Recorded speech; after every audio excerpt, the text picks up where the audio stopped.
Pemirsa, kepadatan penumpang arus balik di Bandara Soekarno-Hatta, Tangerang, Banten masih ramai di hari ke-7 pasca Lebaran. Hal ini terlihat dari jumlah penumpang yang sudah menyentuh angka lebih dari 182.000 pada Senin pagi.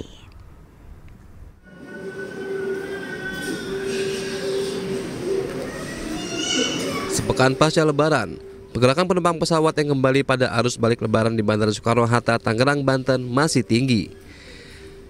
Hal ini diketahui dengan jumlah pergerakan penumpang sebanyak lebih dari 182.000 orang atau naik 15% dibanding hari biasa, baik yang datang dan pergi melalui Bandara Suta. Kebanyakan penumpang kembali pulang usai berlebaran atau berlibur selama momen libur Lebaran karena harus kembali beraktivitas normal mulai besok. Mau pulang ke Bengkulu. Sebelumnya memang liburan atau liburan ke Jakarta terus ke Jogja. Berapa lama kemarin liburan? Kemarin liburan di Jogjanya 3 hari, di Jakartanya sehari. Ini memang kembali harus aktivitas lagi atau gimana? Ya, mau pulang lagi, yang anak sama suami mau kerja, yang kecil mau sekolah. Hingga Senin pagi, Bandara Soekarno-Hatta sudah melayani 1.097 penerbangan dengan rute favorit kota besar seperti Denpasar, Kuala Namu, Makassar, Surabaya, dan Padang. Dari Tangerang, Banten, Hasnugara, iNews melaporkan.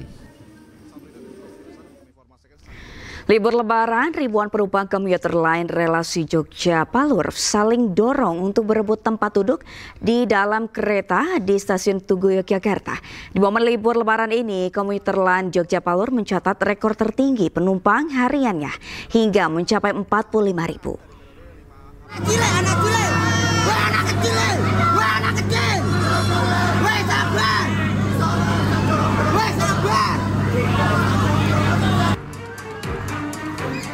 Antrian ribu penumpang komuter lain Jogja-Palur di stasiun Tugu Yogyakarta pada momen libur Lebaran kemarin malam diwarnai kericuhan.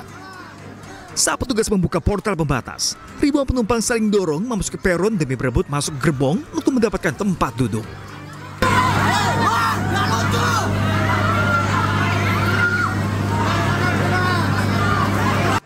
Bahkan orang tua yang membawa anak harus berteriak agar tidak saling dorong karena membahayakan. Anak kecil, anak kecil.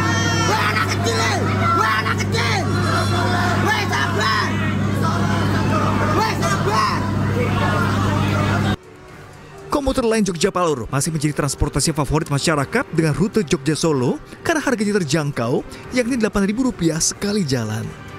Sehingga moda transportasi ini diserbu warga untuk mengisi waktu libur. Penambahan 4 kali rute perjalanan menjadi 31 perjalanan setiap harinya pun harus dilakukan. Tercatat okupansi penumpang harian pada Lebaran ini mencapai 45.000 penumpang sehari, melebihi rekor okupansi angkutan Lebaran tahun lalu sebanyak 41.000 penumpang. Dari kota Jogja, dari Simo Yogyakarta, Kelly Wisma, iNews melaporkan.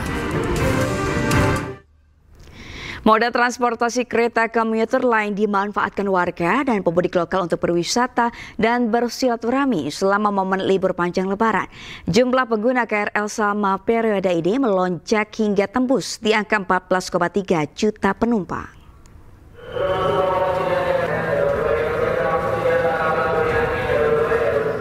Tingginya antusiasme warga Jabodetabek yang ingin berlibur maupun bersilaturahmi ke rumah kerabat di momen libur panjang Lebaran membuat jumlah pengguna kereta komuter lain terus melonjak.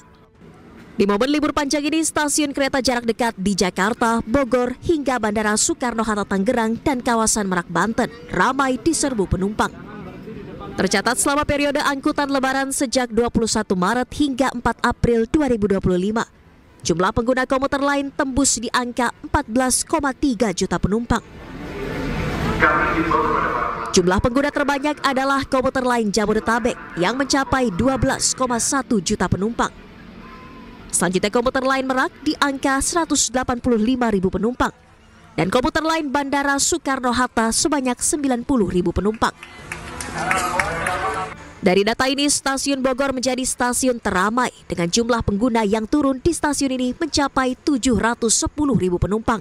Dan jumlah pengguna yang diberangkatkan dari stasiun Bogor sebanyak 754.000 penumpang.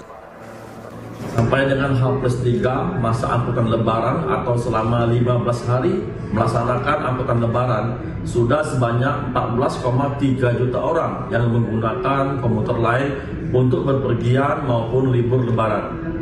Dari angka tersebut didominasi oleh angkutan KRL Jabodetabek yang berjumlah 12,1 juta pengguna. Adapun stasiun teramai adalah stasiun Bogor. Untuk mengantisipasi lonjakan penumpang selama periode angkutan lebaran, PT KCI telah mengoperasikan sebanyak 1.063 perjalanan kereta dengan waktu operasional yang ditambah mulai pukul 4 pagi hingga pukul 24 waktu Indonesia Barat. Dari Jakarta, Rani Sanjaya, iNews melaporkan.